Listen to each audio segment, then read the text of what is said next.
श्री स्वामी समर्थ। या वर्षी फाल्गुन पौर्णिमा म्हणजे होळीचा सण 13 मार्च 2025 गुरुवार रोजी आलेला आहे।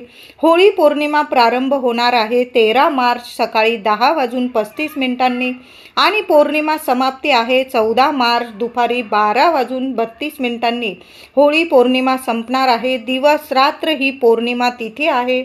होळीच्या सणाला भद्राचं सावट आलेलं आहे। तर भद्रा ही सूर्यनारायणाची कन्या आहे, तर शनिदेवांची बहीण आहे।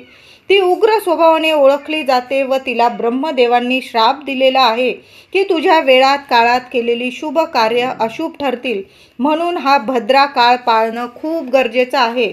तुम्ही जर या गोष्टी पाळत असाल तर नक्की हा वेळ काळ नक्की पाळायचा आहे आणि मगच आपल्याला होळीचं दहन करायचं आहे।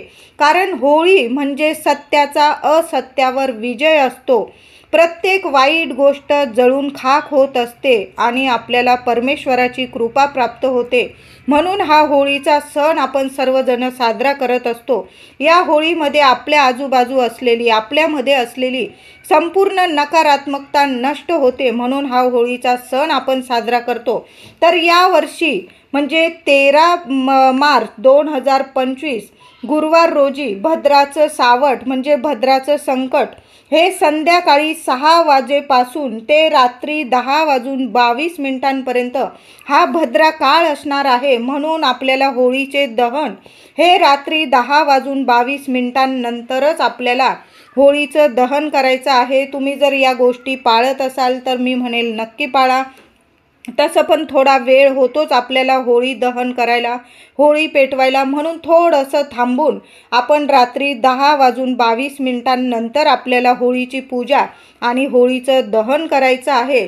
तर होळी सण हा सोन्यासारखा सण असतो। आपल्या श्रीहरी विष्णूंच्या आपल्याला प्रिय असणाऱ्या माता लक्ष्मीला प्रिय असणाऱ्या वस्तू महिलांनो आपल्या घरात नक्की खरेदी करून आणायच्या आहे।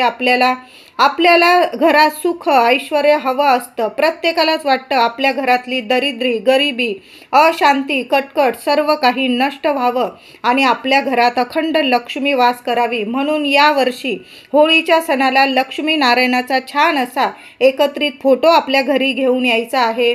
तुम्हाला दक्षिणावर्ती शंखाची पूजा देवघरात करायची असेल तर दक्षिणावर्ती शंख घेऊन या। श्रीयंत्र नसेल तुमच्याकडं श्रीयंत्र घेऊन या। 7 पिवळ्या कवड्या आणा आणि आपल्याला त्या दिवशी पौर्णिमा तिथीत पूजा करून आपल्याला तिजोरीत ठेवायच्या आहे। त्याचबरोबर लवंग दालचिनी मीठ हळद या सुद्धा गोष्टी माता लक्ष्मी श्री हरी विष्णूंना खूप प्रिय आहे। या वस्तू सुद्धा आपल्याला होळी